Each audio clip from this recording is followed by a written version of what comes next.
एक कुर्सी आ जाओ, बैठो जी बैठो। मैडम आप उधर चले जाओ। सर ये एक बार लगा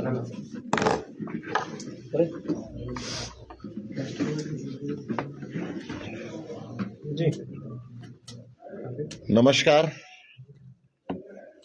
बदलाव यात्रा ये हरियाणा के लाल ने एक मौका केजरीवाल ने।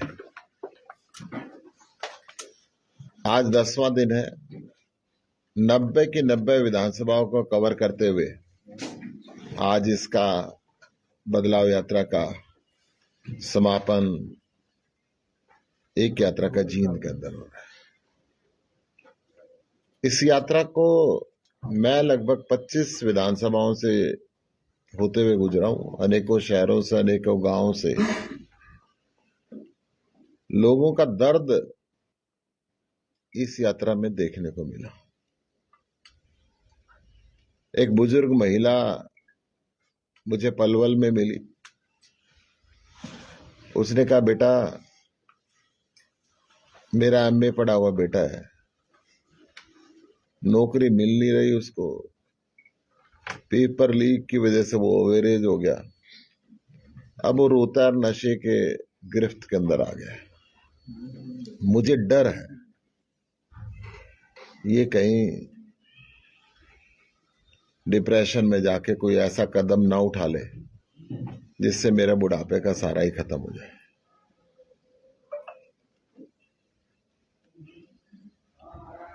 ऐसी स्थिति एक छोटे दुकानदार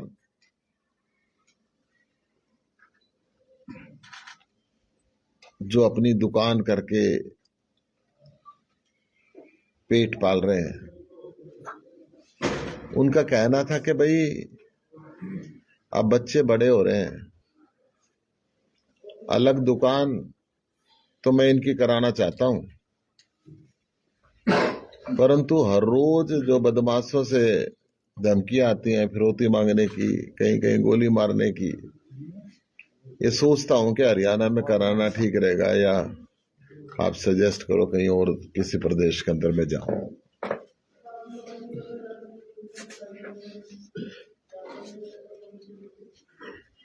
ये जो स्थिति है इस प्रदेश में बेरोजगारी की, उसका सबसे बड़ा कारण है भ्रष्टाचार। 30 बार पेपर लीक हो चुका है, बिना खर्ची पर्ची के नौकरी नहीं मिलती। अब तो नया सिस्टम चल गया कि पुराने वाला पेपर पढ़ लेना, भाई इतने रुपए दे दो बस। भ्रष्टाचार के कारण नए उद्योग भी आने लग पा रहे, क्योंकि हरियाणा में सीधा सीधा परसेंटेज फिक्स है मंत्रियों तक की। ठेका लेना तो इतने %, इंडस्ट्री चलानी तो इतना।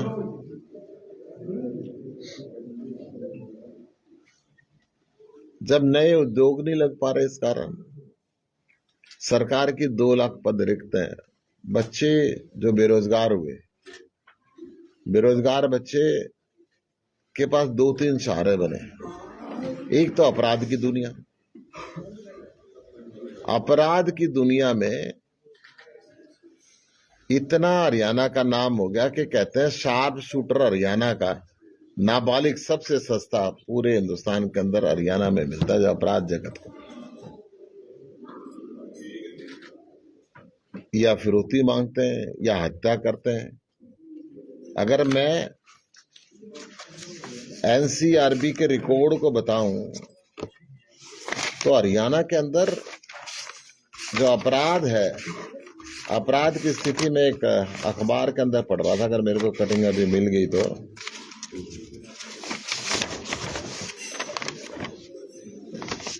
2022 में 1020 मर्डर हुए। आप समझो 365 दिन होते हैं साल में, और रोज के 5-6 मर्डर हो गए। 1787 बलात्कार हुए, गैंग रेप हुए 180। ये मेरे आंकड़े नहीं है, ये भारत सरकार के आंकड़े हैं। किडनैपिंग हुई 3891, हर रोज 10 से ज्यादा। 617 रोबरी हुई, लूट हुई, और क्राइम अगेंस्ट वोमेन, ये चौंकाने वाला आंकड़ा है। क्राइम अगेंस्ट वोमेन 16,743, और SC ST के खिलाफ IPC की 1633 घटनाएं घटी। ऐसे ही 2023 का रिकॉर्ड आने वाला है। अब ये स्थिति इतनी गंभीर है कि हर व्यक्ति बदलाव चाहता है। अगर मैं स्कूली शिक्षा की बात करूं, कॉलेज की बात करूं, हरियाणा का हर माँ बाप ये चाहता है कि उसके बच्चा बच्ची को दिल्ली के स्कूल और कॉलेजों में दाखिला मिल जाए तो उसकी जिंदगी बन जाए। स्कूलों का इतना बुरा हाल है कि हाईकोर्ट ने इनके ऊपर फटकार लगाई और 5 लाख रुपए जुर्माना लगाया। हाईकोर्ट के अंदर एफिडेविट देके हरियाणा सरकार ने बताया कि 1550 से ऊपर स्कूलों में शौचालय नहीं है, जिसमें से 550 लड़कियों के स्कूल है। ये हर घर शौचालय की बात तो करते हैं, ये स्कूलों में नहीं दे पाए, हर घर में कहां से दे। 500 से ऊपर स्कूलों में बिजली के कनेक्शन नहीं है, और लगभग 560 से ऊपर स्कूलों में पीने के पानी का कनेक्शन नहीं है। अच्छे भवन नहीं है, कंप्यूटर लैब नहीं है, साइंस लैब नहीं है, स्कूल मर्ज होते जा रहे हैं। हाईकोर्ट कहता है कि 4 कमरे के प्राइवेट स्कूल में तो बच्चों की लाइन लगी है और तुम्हारे स्कूलों में बच्चे निकलते जा रहे हैं।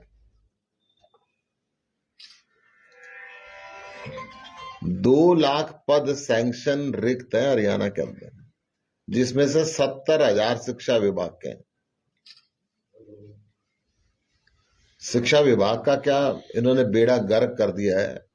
एक अनपढ़ शिक्षा मंत्री बना रखा है जो गिनती नहीं पढ़ सकता, लाख में हजारों में फर्क पढ़ते पढ़ते सारे लोगों ने वो वीडियो देखी ही होगी। अंग्रेजी वो समझ नहीं सकते। ये शिक्षा का हाल है, यही चिकित्सा संस्थाओं का हाल है। कहीं हॉस्पिटल नहीं है, कहीं डॉक्टर नहीं है, कहीं मशीन नहीं है, कहीं दवाई नहीं है। जब मेरी यात्रा गुड़गांव से निकल रही थी तो गुड़गांव के कुछ बुजुर्ग व्यक्ति एक समूह के अंदर बैठे हुए थे, मैं उनसे मिला था। उन्होंने कहा कि गुप्ता जी 5 साल से हमारा सिविल अस्पताल टूट रहा है, बनने में कितने साल लगेंगे पता नहीं, जब तक हम जिंदा बचेंगे कि नहीं बचेंगे। ये अपने एयर कंडीशन ऑफिस को तो बीजेपी वाले 1 साल के अंदर बना लेते हैं। सिविल अस्पताल जो गुड़गांव का सबसे बड़ा हॉस्पिटल है, उसके लिए बुजुर्ग कह रहे हैं जी 5 साल टूटते होंगे, हमारी जिंदगी में बनेगा कि नहीं बनेगा, कब फैसिलिटी मिलेगी। बड़े बड़े प्राइवेट हॉस्पिटल तो हैं यहाँ पे, उतनी हमारी पेंशन नहीं आती कि हम इनको उन प्राइवेट हॉस्पिटलों में इलाज करा लें। और CGHS में इनपैनल्ड होते हुए भी वो जो प्राइवेट हॉस्पिटल है वो 3-4 महीने से पहले की अपॉइंटमेंट नहीं देते ताकि CGHS के पेशेंट को देखना ना पड़े। हम कहां जाएं, दिल्ली के सिवाय हमारे पास आसरा नहीं बचता। तो ये स्थिति हॉस्पिटल की है। डॉक्टर हड़ताल पे हैं, नर्स हड़ताल पे हैं, और 2-4 दिन पहले स्वास्थ्य मंत्री ने हड़ताल अपनी खोल ली, नहीं तो वो भी हड़ताल पे थे। इन्होंने नो वर्क नो पे का फार्मूला तो निकाल दिया निगमों के अंदर।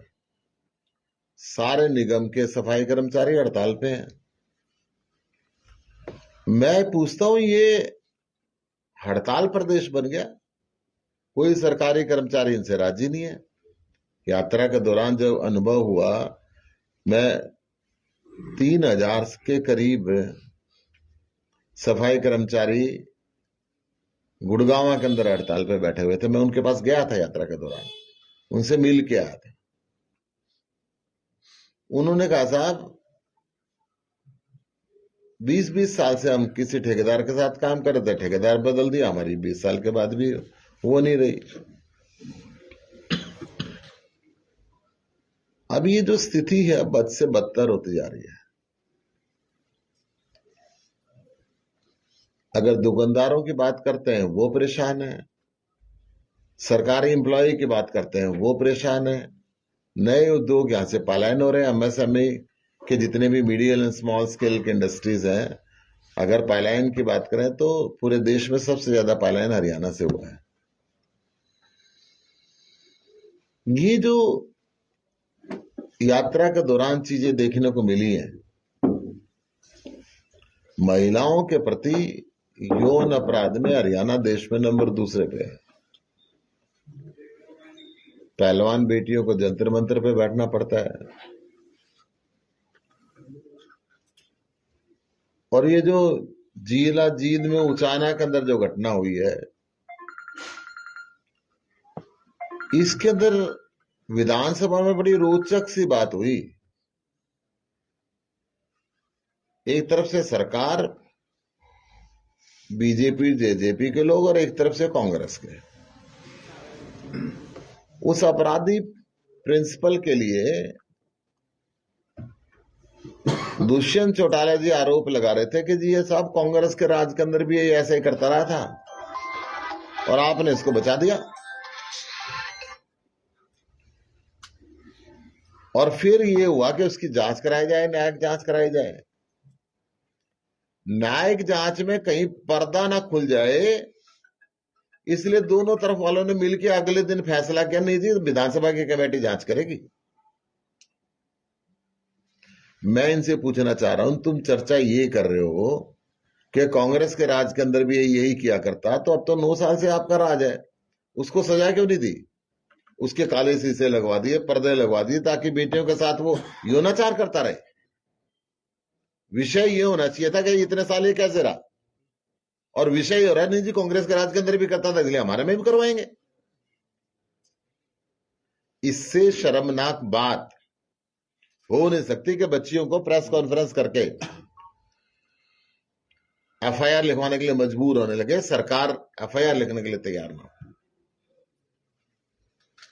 ये स्थिति हरियाणा के अंदर गुजर रही है नेताओं की।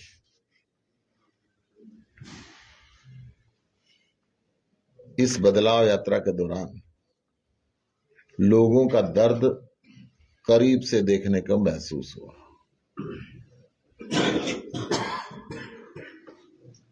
हरियाणा का किसान, देश के किसान को भारतीय जनता पार्टी ने वायदा किया था कि 2022 तक हम इनकी आय डबल कर देंगे।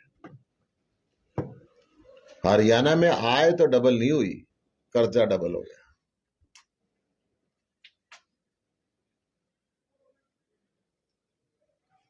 जब मैं बादली से गुजर रहा था तो एक किसान ने कहा, बेटा बच्चे को पढ़ाने के लिए जमीन का अंगूठा लगाना पड़ रहा है और इसके ऊपर बैंक का लोन है, पहले पैसे कोई देता नहीं है, लोन उतरता नहीं है, जमीन भी बिकती नहीं है, मैं क्या करूं? कर्जा डबल हो गया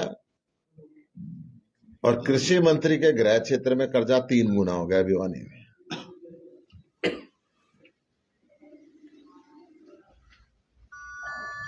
हरियाणा अब इन परंपरागत पार्टियों से परेशान हो चुका है। आजादी के 76 साल बाद भी गांव की हालत नहीं बदली, उल्टा हालत खराब होगी। लाखों एकड़ जमीन हरियाणा की पानी में डूबी हुई है। जो यात्रा के दौरान एक ये भी अनुभव हुआ, और ये सरकार उस पानी को निकालने का कोई साधन नहीं बना रही, परमानेंट डूबी हुई। बादली विधानसभा में डूबी हुई है, कई कई विधानसभा में डूबी हुई है। किसान परेशान है। हर साल बाढ़ आती है वो अलग है, बाढ़ का मुआवजा अभी तक नहीं आया। लाखों किसानों ने वो अप्लाई किया था, मेरे ख्याल 97,000 को मिला है। नहीं, 97 करोड़ रुपए मिला है। 40-45,000 किसानों को मिला है शायद। और बाकी किसान जमुना के साथ साथ जो करनाल, पानीपत, यमुनानगर, अंबाला, यहां पे किसान के जब बाढ़ आई यमुना में तो खेतों में रेती चढ़ गई थी। ना तो सरकार ने वो रेती हटाने की परमिशन किसान को दी और ना खुद हटाई। पिछली फसल तो उनकी तबाह होगी और अगली फसल वो बो नहीं पाए, तो उनके तो 2 साल का नुकसान हो गया। तो ये बड़े ऐसे अनुभव इस यात्रा के दौरान रहे जो मैं आपको बता रहा हूं। अनेकों और भी अनुभव थे, परंतु ये यात्रा हरियाणा के युवाओं ने विशेषकर एक उत्सव की तरह ली। नाचते गाते बजाते इस यात्रा के साथ साथ हजारों युवक हर विधानसभा के अंदर चले। बुजुर्ग भी शामिल हुए, महिलाएं भी शामिल हुई। आज ये यात्रा का समापन जींद में होगा। पंजाब से हरपाल सिंह चीमा जी भी, हमारे खजाना मंत्री, आ रहे हैं और एक यात्रा का समापन भिवानी में होगा, एक का कैथल में होगा और एक का पानीपत। 4 जिलों में इस यात्रा का समापन आज हो रहा है। और मुझे पूरा विश्वास है इस यात्रा से जो हरियाणा की जनता जागृत हुई है, आम आदमी पार्टी का इसमें ग्राफ बढ़ा है और हर जगह ये जो बदलाव की लहर है, ये हरियाणा को दिल्ली और पंजाब की तरह विकसित करने के अंदर अपना पूरा योगदान इस यात्रा से मिलेगा। और 2024 में 90 की 90 विधानसभाओं में आम आदमी पार्टी चुनाव लड़ेगी, अपने दम पे लड़ेगी। और पंजाब और दिल्ली जैसे भारी बहुमत से सरकार बनाएगी। बीच बीच में कुछ लोगों ने मेरे से पूछा कि बीजेपी वाले तो कह रहे हैं साहब इनका कुछ नहीं है, इनका कुछ आने वाला नहीं है। मैंने उनको बताया कि ये दिल्ली के अंदर भी यही कहा करते हैं इनका कुछ नहीं है, और ये पंजाब के अंदर भी यही कहा करते हैं इनका कुछ नहीं है। दिल्ली में इनके 3 विधायक रह गए थे, ये 3 व्हीलर पार्टी बन गए थे। पंजाब में इनके 2 रह गए, ये साइकिल पार्टी बन गए। हरियाणा वाले इनका साइकिल भी छीनेंगे, आप देख लेना। ये स्थिति भारतीय जनता पार्टी की है। तो अब इस परिवर्तन यात्रा में, बदलाव यात्रा के अंदर कई जगह जो बेरोजगार नौजवानों को इन्होंने पकोड़े योजना दी थी, तो मैंने भी पकोड़े तले, मैंने भी चाय बना के पिलाई, क्योंकि धंधे अब यही बच गया हरियाणा में। चाय की दुकान और पकोड़े की दुकान, रेडी लगाओ। अब लोगों को केजरीवाल पे उम्मीद है। जैसे पंजाब के अंदर भगवंत मान ने बिना खर्ची बिना पर्ची नौकरियां दी हैं, ऐसे जो 2 लाख पद हरियाणा के अंदर सैंक्शन पोस्ट खाली है, उनको आते ही हम भरेंगे। खट्टर साहब अपने पद तो भर नहीं रहे, हरियाणा के युवकों को इजराइल भेज रहे हैं युद्ध के मैदान में। 10,000 युवक की एक एडवर्टीजमेंट निकाली हरियाणा सरकार ने, 30-35 नर्सों की, और 10,000 पढ़े लिखे युवकों को मजदूर बना के, स्किल्ड लेबर बना के उस युद्ध के क्षेत्र में भेज रही है, हमास और इजराइल के युद्ध के क्षेत्र में, जहां से हर देश अपने बच्चों को निकाल रहा है।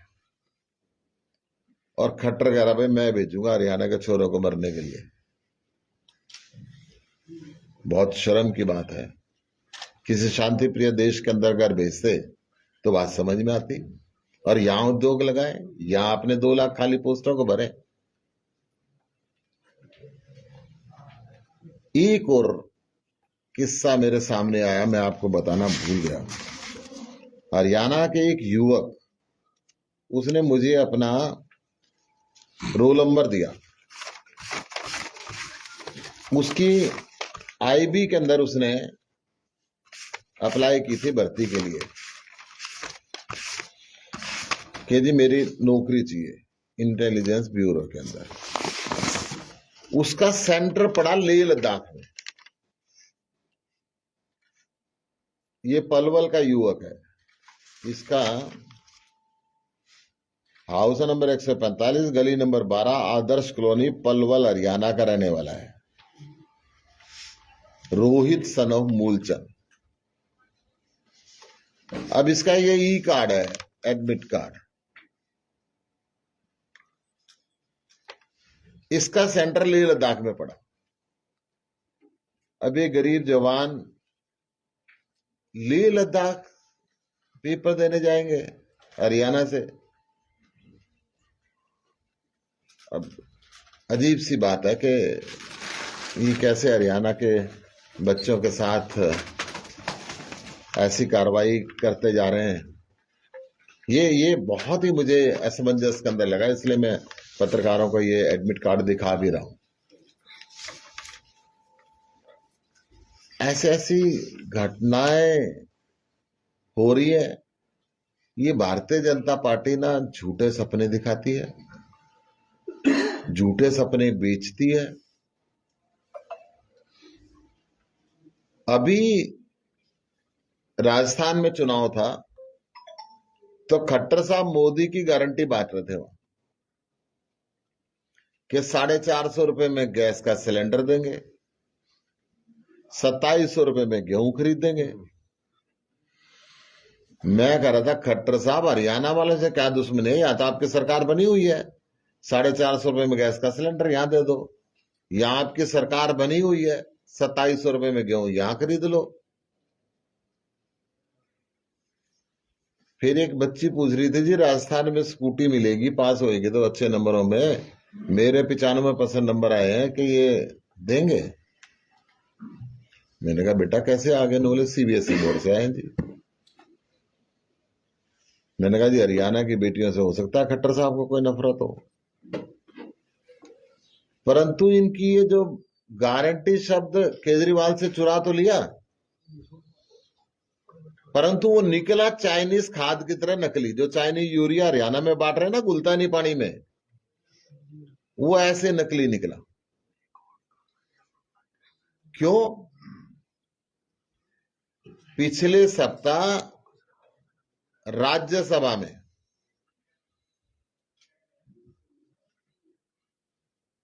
तीली जी जो पेट्रोलियम मंत्री हैं, उन्होंने एक सवाल पूछा जावेद अली साहब ने कि साहब आपने राजस्थान में 450 रुपए का सिलेंडर देने की घोषणा की थी, कब से शुरू कर रहे हैं? तो उन्होंने लिखित जवाब दिया जी हमारी ऐसी कोई योजना नहीं है 450 रुपए में सिलेंडर देने की। ये राजस्थान के अंदर भी झूठ बोलते हैं, ये देश के अंदर भी झूठ बोलते हैं। जैसे इन्होंने बोला था कि इतना काला धन है वापस आएगा, 15-15 लाख रुपए हर आदमी के खाते में चले जाएंगे, 1 रुपया किसी के नहीं आया। जैसे इन्होंने बोला किसान 750 किसानों ने शहादत दी तो एमएसपी का कानून बनाऊंगा, एमएसपी की गारंटी का कानून, संसद में आज तक एक शब्द नहीं बोला। जैसे 450 रुपए सिलेंडर बोला और संसद में नाट गए। ये गारंटी चुरा बेशक लें, गारंटी देने का जादू अरविंद केजरीवाल को ही आता है। फ्री बिजली हो, चाहे फ्री पानी हो, अच्छे स्कूल हो, अच्छे हॉस्पिटल हो, बिना खर्चे पर्चे के रोजगार हो। और हम जो गारंटी देते हैं ना, पहले दिल्ली और पंजाब में लागू करते हैं, चाहे महिलाओं को फ्री बस यात्रा की बात हो, चाहे बुजुर्गों को फ्री तीर्थ यात्रा की बात हो, और फिर बाकी राज्यों में घोषणा करते हैं।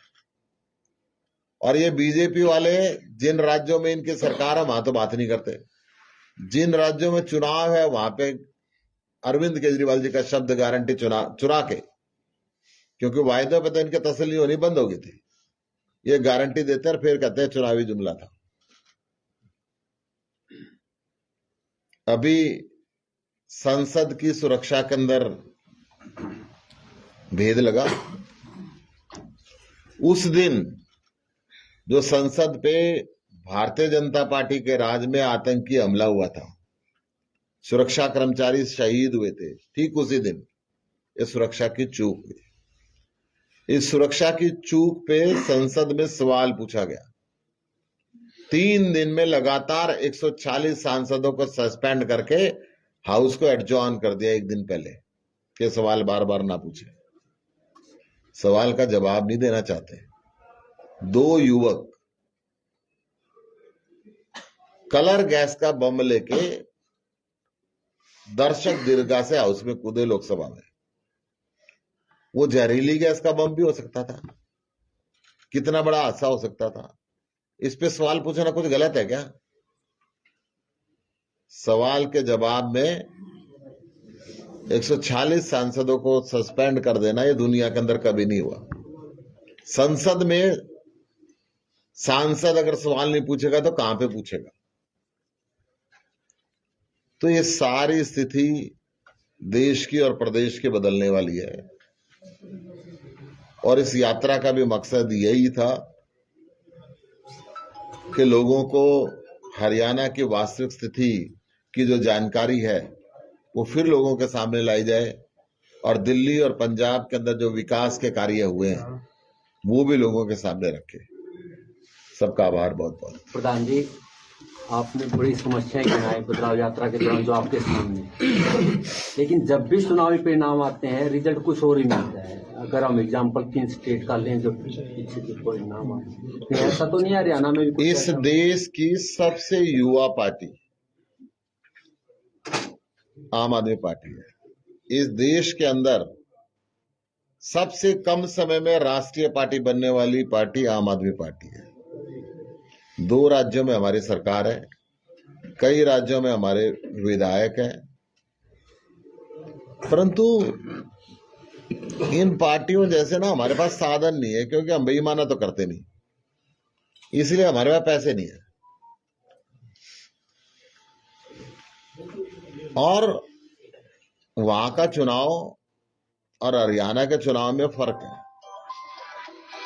इस पार्टी के राष्ट्रीय संयोजक अरविंद केजरीवाल जी हरियाणा में पैदा हुए, हरियाणा में पढ़े, फिर IIT खड़गपुर के अंदर गए। वो खुद कमिश्नर थे, उनकी घरवाली कमिश्नर।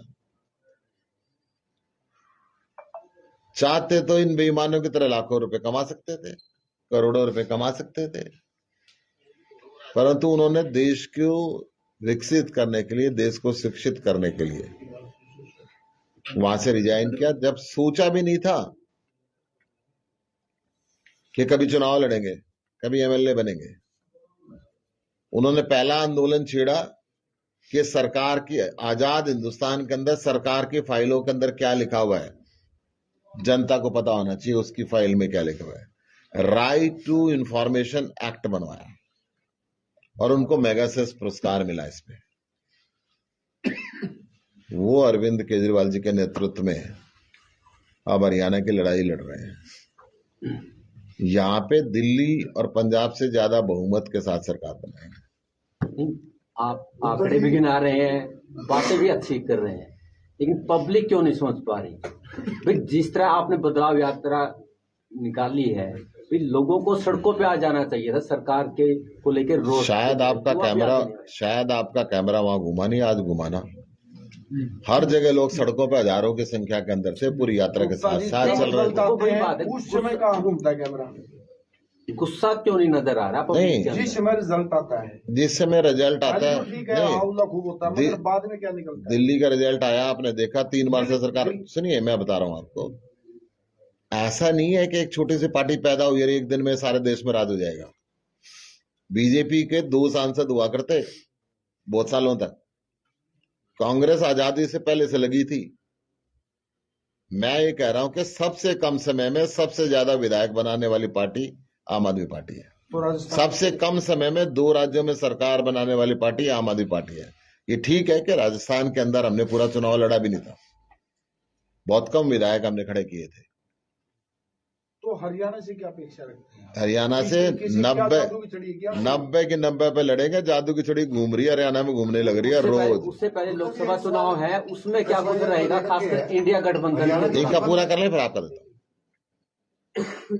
देखिए, आपने बहुत बढ़िया क्वेश्चन किया कि उससे पहले लोकसभा का। लोकसभा में आम आदमी पार्टी इंडिया गठबंधन का पार्ट। इंडिया गठबंधन क्यों बना? इस देश के लोकतंत्र को बचाने के लिए बना। इंडिया गठबंधन का मुख्य उद्देश्य क्या है? आज जो अपोजिशन बोलती है उसको जेल के अंदर डाल देते हैं, जो सांसद सवाल पूछता है उसको सस्पेंड कर देते हैं, उसको जेल में डाल देते हैं। संवैधानिक संस्थाएं ईडी और सीबीआई सबके पीछे लगा रहे हैं। जो इनकी पार्टी ज्वाइन कर ले उसके सारे मुकदमे खत्म। तो देश की लोकतांत्रिक व्यवस्था को बचाने के लिए, देश की संवैधानिक संस्थाओं को बचाने के लिए, आपने अभी एक संसद में कानून पास हुआ, आपने देखा होगा। सुप्रीम कोर्ट ने फैसला दिया था कि चुनाव आयोग की नियुक्ति के अंदर एक प्रधानमंत्री होगा, एक नेता प्रतिपक्ष होगा और एक सुप्रीम कोर्ट का चीफ जस्टिस होगा। इन्होंने बदल के कानून बनाया, एक प्रधानमंत्री होगा, एक प्रधानमंत्री की पसंद का मंत्री होगा और एक नेता प्रतिपक्ष होगा। मतलब 2/3 बहुमत से जिस मर्जी को चुनाव आयुक्त बनाएंगे, जिस मर्जी को चुनाव आयुक्त के मेंबर बनाएंगे और अपने मर्जी से काम कराएंगे। तो इस लोकतांत्रिक व्यवस्था को बचाने के लिए इंडिया गठबंधन हुआ। इस इंडिया गठबंधन में हमारा राष्ट्रीय नेतृत्व देश के हित में जो भी सीट शेयरिंग करेगा, जो भी फैसला लेगा, हम उसके साथ। हरियाणा में कितना मानते हैं आप? चलो, आप हरियाणा पे पूरा फोकस किए हैं, कितना मानते हैं? देखिए, 1, 2, 3, 4, 5 ये मेरा सब्जेक्ट नहीं है। ये जो हमारा राष्ट्रीय नेतृत्व सब्जेक्ट उनका है, परंतु अगर मेरे से पूछा जाएगा बतौर अध्यक्ष हरियाणा का, तो समझौता आधे आधे में होगा।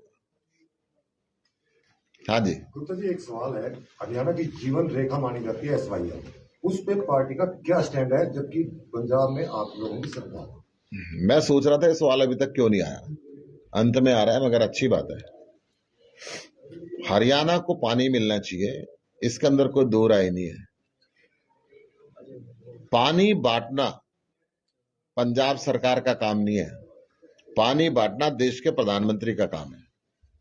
देश का प्रधानमंत्री पानी बांटे, ये बात अरविंद केजरीवाल जी ने पंजाब के मुख्यमंत्री भगवंत मान के साथ में हिसार में कही थी।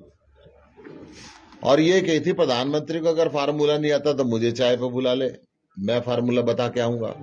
जो बात अरविंद केजरीवाल जी ने कही थी, वही बात सुप्रीम कोर्ट ने भी कही है कि केंद्र सरकार मूक दर्शक बन के 2 राज्यों के लड़ाई का तमाशा नहीं देख सकती, इनको बैठ के फैसला करना पड़ेगा। प्रधानमंत्री जो फैसला करें उसके साथ देश की जनता को बात माननी पड़ेगी। प्रधानमंत्री ने 2014 के अंदर रेवाड़ी में भाषण देते हुए कहा था, अंतर्राष्ट्रीय संधि के हिसाब से हिंदुस्तान का 65% पानी बह के पाकिस्तान में जा रहा है, बेकार में जा रहा है। उस पानी के ऊपर हरियाणा के लोगों का हक है, राजस्थान के लोगों का हक है, पंजाब के लोगों का हक है। मैं उस पानी को रोकूंगा और इस धरती की प्यास बुझाऊंगा। 9 साल गुजर गए साहब, एक बूंद पानी का नहीं रोका। ये केवल लड़ाना जानते हैं। पंजाब में, हरियाणा में और सेंटर में कांग्रेस की सरकार भी रही, इन्होंने कोई इस पानी का बंटवारा नहीं किया, कोई SYL की बात नहीं करी। चुनाव आता है, पंजाब में इनके लोग कुछ और भाषा बोलते हैं, हरियाणा में कुछ और बोलते हैं। बीजेपी की सरकार पंजाब में भी रही, हरियाणा में भी रही और सेंटर में भी रही, इन्होंने कोई फैसला नहीं किया। बीजेपी के नेता पंजाब में कुछ और भाषा बोलते हैं, हरियाणा में कुछ और भाषा बोलते हैं और केंद्र वाले मुंह बंद करके रहते हैं। तो ये देश के प्रधानमंत्री को लड़ाई बंद करानी पड़ेगी, और नहीं तो फिर आम आदमी पार्टी की सरकार आ रही है, हम बैठ के कर लेंगे। गुप्ता जी, इन दिनों एक बड़ा इश्यू चल रहा है मिमिक्री मामले के बाद। जिस तरह से उपराष्ट्रपति ने बात रखी है, भी मैं किसानों का अपमान किया है, कहीं ना कहीं एक जाट समाज का अपमान किया है, उस पर हालांकि विरोध भी आ रहा है, तो इसमें आपकी क्या बेबाक राय है? अभी क्या एक देखिए, मेरी बेबाक राय ये है कि संसद में उस संवैधानिक पद पर बैठे हुए लोगों ने 146 लोगों को एक सवाल पूछने पे सस्पेंड कर दिया। क्या इस फैसले को न्यायोचित माना जाना चाहिए? उस संवैधानिक पीठ पर बैठे हुए लोगों को सरकार के इतने दबाव के अंदर नहीं आना चाहिए। सरकार कोई प्रस्ताव दे और वो फटाफट सस्पेंड कर दे। ये मिमिक्री उनके रूप के अंदर सरकार की मिमिक्री है, और मुझे शर्म आ रही है कि बीजेपी की सरकार उस संवैधानिक पीठ पर बैठे हुए व्यक्ति की मिमिक्री अब सारे हिंदुस्तान के अंदर ले रही है कि जाट समुदाय की बेइज्जती कर दी। मैं पूछना चाहता हूं, 750 किसानों ने शहादत दी थी, 1.5 साल से ऊपर लंबा वो आंदोलन चला था, लोग घर छोड़ के सड़क के ऊपर बैठे हुए थे, तब ये समुदाय बीजेपी को नहीं दिखा, तब इसकी बेइज्जती होती हुई नहीं दिखी। इस समुदाय की पहलवान बेटियां जो पूरे वर्ल्ड के अंदर हिंदुस्तान का नाम रोशन करके आई, उनको बैठ के रोना पड़ा जंतर मंतर के ऊपर, सुप्रीम कोर्ट में जाके एफआईआर लिखवाना पड़ा, तब इनको याद नहीं आई। तब केंद्र सरकार ने वायदा किया था हम न्याय दिलाएंगे, ब्रजभूषण के खिलाफ एक्शन लेंगे। एफआईआर तो होगी, वो गिरफ्तार तो नहीं हुआ, उसी के व्यक्ति को डब्ल्यूएफआई का अध्यक्ष बना दिया। पहलवान बेटियों ने रेसलिंग छोड़ी, पहलवानों ने अपने पद्मश्री पदक वापस लौटाए, 2 पहलवानों ने। तब ये बीजेपी को याद नहीं आ रहा कि ये समुदाय है। ये झूठे आंसू निकालना बंद करें और इस समाज की मिमिक्री करना बंद करें।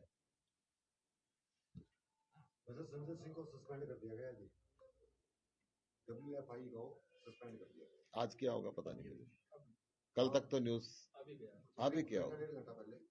अब देख लेंगे।